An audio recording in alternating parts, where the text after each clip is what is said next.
जय श्री कृष्ण। जय जय श्री गोकुलेश। सभी के हृदय में विराजे प्रभु को मेरा आत्मिक प्रणाम।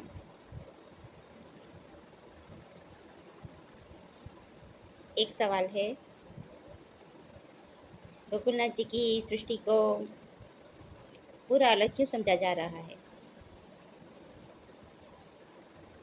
कुछ महीने पहले, इसी वर्ष की बात है, एक वल्लभ कुल बालक ने अपने ग्रुप में ये जाहिर में कहा सभी को कि गोकुलनाथ जी की सृष्टि के वैष्णवों के हाथ का खान पान नहीं करना चाहिए, स्वीकार्य नहीं है, क्योंकि वो श्रापित सृष्टि है। और अगर गोकुलनाथ जी के वैष्णवों को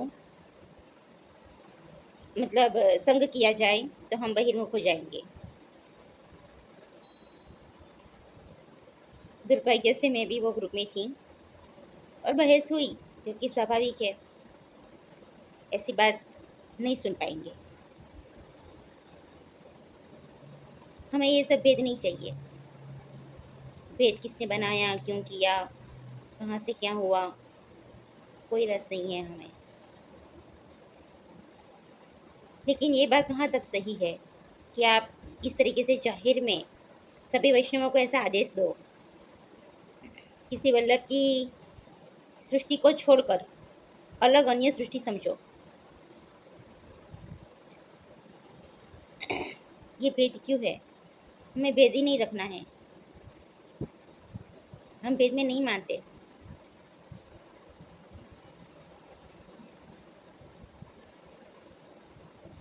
हम सबकी पुष्टि मार्ग में सृष्टि केवल दो है, नाद सृष्टि और बिंदु सृष्टि। वैष्णवों को गुमराह क्यों किया जा रहा है? अंदर अंदर जो कोई भी भेद हो, जो भी कारण, जो भी वजह है, जितनी भी ही, हमें उनसे क्या? अगर आज गोकुलनाथ जी नहीं होते तो ये जो वैष्णव अपना माला तिलक का श्रृंगार करके घूमते हैं या अपनी वैष्णवता की एक पहचान बताते हैं, वो तक ना होती।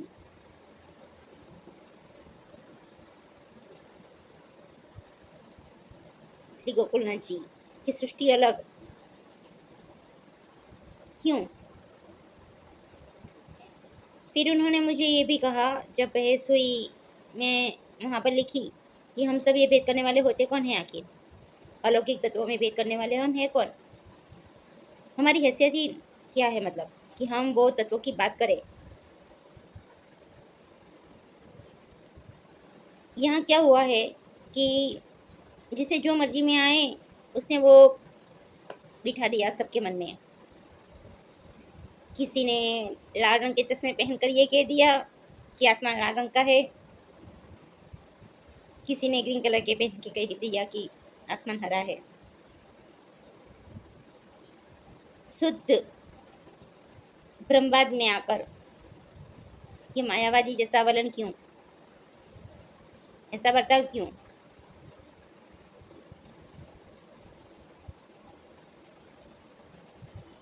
होगा भेद रीतों में, लेकिन एक बात सभी को ध्यान में यही रखनी चाहिए कि हम सब सिर्फ प्रभु के हैं, प्रभु से ऊपरी कोई नहीं है। ब्रह्म संबंध हमारे किसी के भी द्वारा हुए हो, वो केवल एक निमित्त मात्र है। ब्रह्म संबंध हमारे एक्चुअली श्री वल्लभ से हुए हैं, श्री वल्लभ के द्वारा हुए हैं,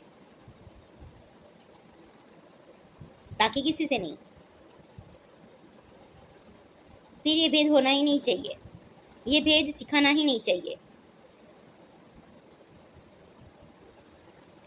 जिनका किसी के भी साथ आपस में जो भी मनमुटाव हो, जो भी मतभेद हो, जो भी विरोधाभास हो, वो अपने तक सीमित रखे वैष्णवों में क्यों फैला रहे हो?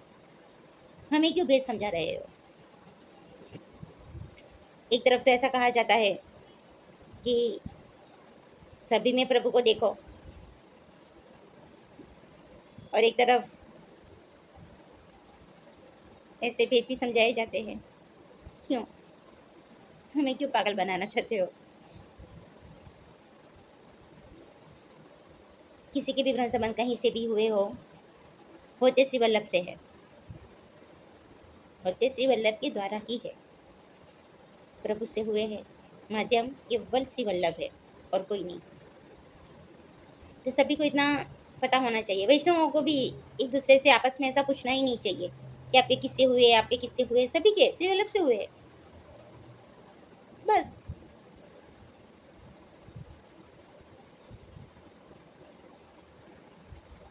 श्री वल्लभ ने जब इस तरीके से भेद नहीं रखे तो हम कौन होते हैं? श्री वल्लभ को दुख नहीं होगा? श्री गोसाई जी को दुख नहीं होगा कि ये सब लोग मेरे बच्चों में भेद कर रहे हैं इस तरीके से?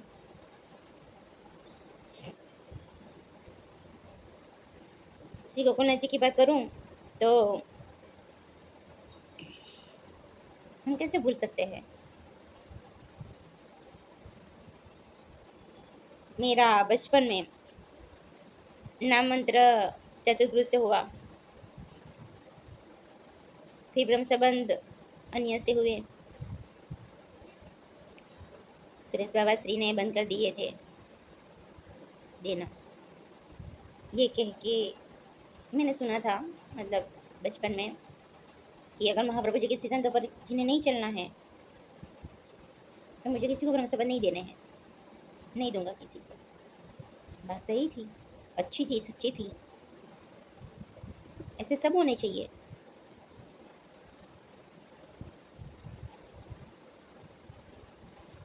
और फिर जब मेरे ब्रह्म संबंध अन्य से हुए तो हम ऐसे भेद में नहीं मानते।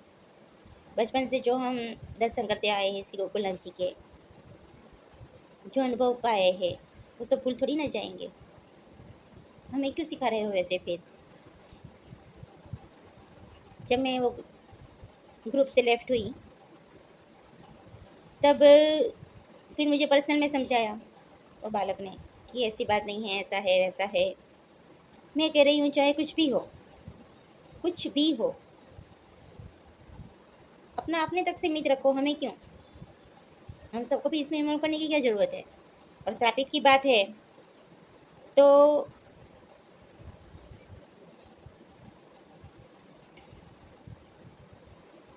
जो गोकुल नदी की सृष्टि के नहीं हो, वो जो बहिर्मुख है, वो उनकी वजह क्या है बहिर्मुख होने की?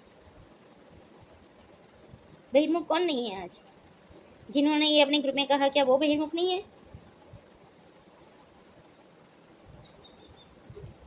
जो ये भेद सिखा रहे हैं लोगों के दिमाग में, मतलब बिठा रहे हैं ये भेद को, वो बहिर्मुख नहीं है? जो लोग अंगिका प्रथा में शामिल है, वो लोग बहिर्मुख नहीं है?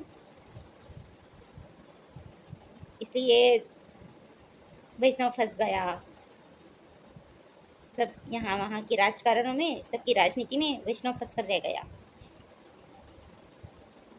वैष्णव के पास कोई रास्ता ही नहीं रहा।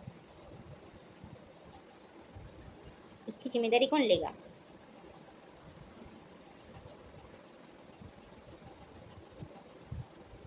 हम भावों से चलने वाले हैं, सिर्फ फीलिंग्स छू सकती है और कुछ नहीं। हमें भाव का पता। तर्क गलत हो सकते हैं लेकिन अनुभव गलत नहीं होते। अनुभव गलत हुआ ही नहीं करते कभी। बहुत छोटी थी मैं तब, है ना, स्कूल से, मतलब हम अच्छों के दिन होते थे तो टीचर से छुट्टी लेके जाते थे।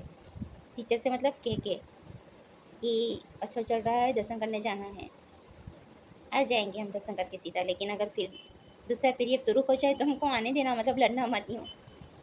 हम कहीं और नहीं, हम दर्शन करने जा रहे हैं। हम 3 लड़कियाँ थी, जाते थे। मासूमियत थी, वो भावों की इच्छा ये थी कि नहीं अच्छा चल रहा है, हमें दर्शन करने हैं, दर्शन नहीं होंगे त्योहार में, मन उदास रहता था।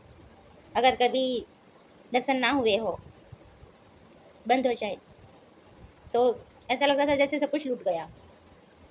हमने ऐसी तो क्या गलती कर दी जो प्रभु ने दर्शन नहीं दिए। वो भाव होते थे। और अब अचानक से ऐसे कोई आकर ऐसा कहे कि ये सृष्टि तो ऐसी ही है, बस उनको छूना भी नहीं चाहिए, उनको मतलब खान पान इनके हाथ का नहीं करना चाहिए। क्या ऐसे ही सुन लेंगे हम? नहीं सुन सकते ना। कैसे सुन लेंगे? श्री गोकुलनाथ जी ने कष्ट सहा है माला तिलक की रक्षा के लिए, तो आज है सभी की गले में गंठिया, माथे पे तिलक, प्रतीक है ये वैष्णवता का। ऐसे कैसे सुन ले? उनके खिलाफ कोई कुछ भी बोले तो कैसे मान ले? क्यों माने? ऐसे बुजदिल भी तो नहीं है कि कोई कुछ भी कहे और हम मान ले वो बातें। मेरा अनुभव कहूँ तो गोकुलनाथ जी से ही कही थी मैं कुछ वर्षों पहले कि मुझे श्री वल्लभ का स्वरूप जानना है, आप मुझे समझाओ ना। और बहुत कृपा रही है श्री गोकुलनाथ जी की।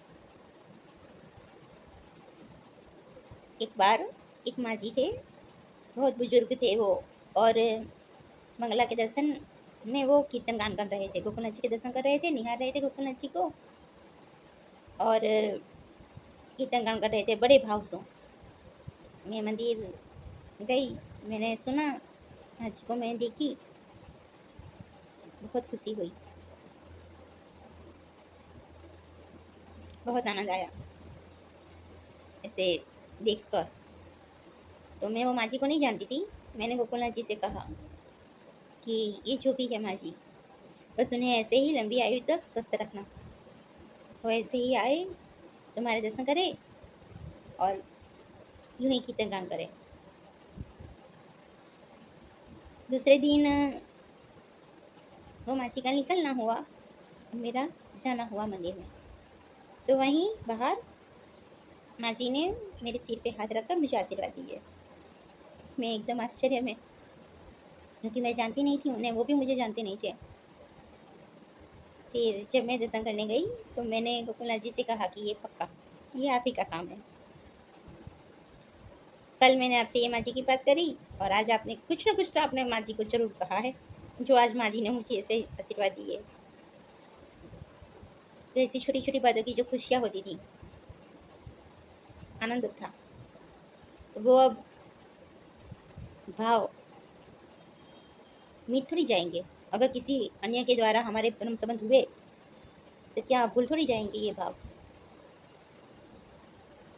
हमें कुछ नहीं छूता फीलिंग्स के सिवा, सिर्फ फीलिंग्स बस कर सकेगी और कुछ नहीं।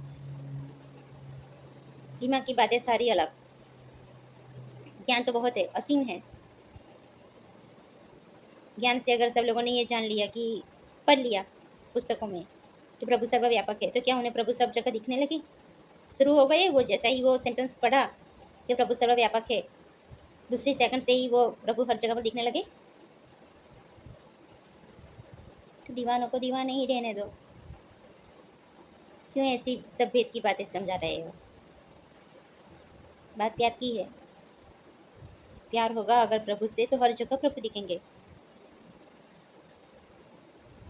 ज्ञान नहीं होगा ना, ये बात पता नहीं होगी कि प्रभु सर्वव्यापक है, तो भी दिखेंगे, भाव से दिखेंगे। तो जो भी ऐसे सब भेदों में हैं और सिखा रहे हैं वैष्णवों को, तो सोचना वैष्णव को ही है कि जल भेद ग्रंथ को आत्मसात कर ले, ऐसे हृदय आरूढ़ कर ले कि कहीं पर भी किसी की भी कोई भी वाणी सुनने मिले तो तुरंत से उस पर विश्वास ना करें। पहले तो सुननी ही नहीं। अगर इस संसार में है, टकराते रहेंगे ऐसे भी लोग। शायद हो सकता है प्रभु की परीक्षा हो हमारी दृढ़ता देखने के लिए कि हम सही मार्ग पर है या नहीं।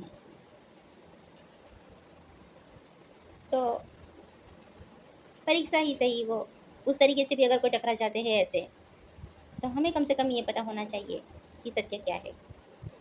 हमें ये भेद में नहीं पड़ना है, हमारे लिए सब एक ही है। हाँ, कट ऑफ करना है तो उनसे करो जो सच में श्री महाप्रभु जी के सिद्धांत के खिलाफ की बात कर रहे हैं। वो 100% बहिर्मुख है। लेकिन अंदर अंदर के ये भेदों से हमें कोई मतलब नहीं है।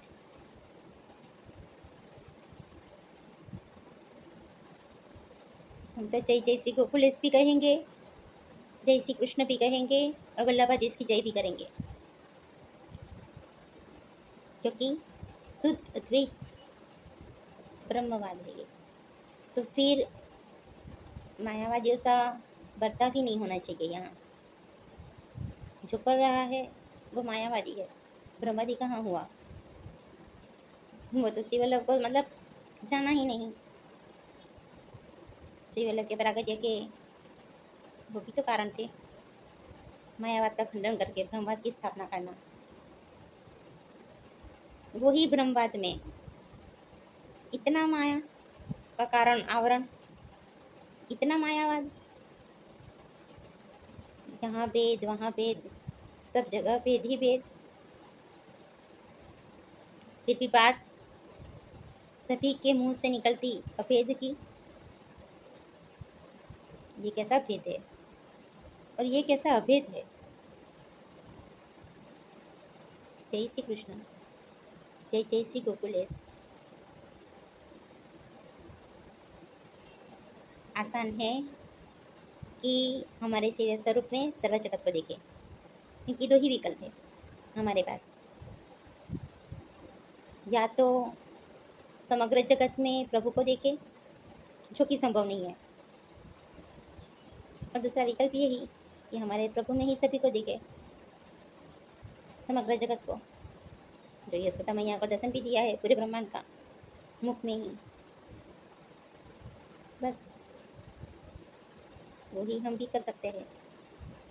बाकी भेद तो इतना समझाया जा रहा है, सिखाया जा रहा है, तो ब्रह्मवादी जैसे मिटाने को तुले है ऐसा लग रहा है। सभी के हृदय में विराजे। प्रभु को मेरा आत्मिक प्रणाम।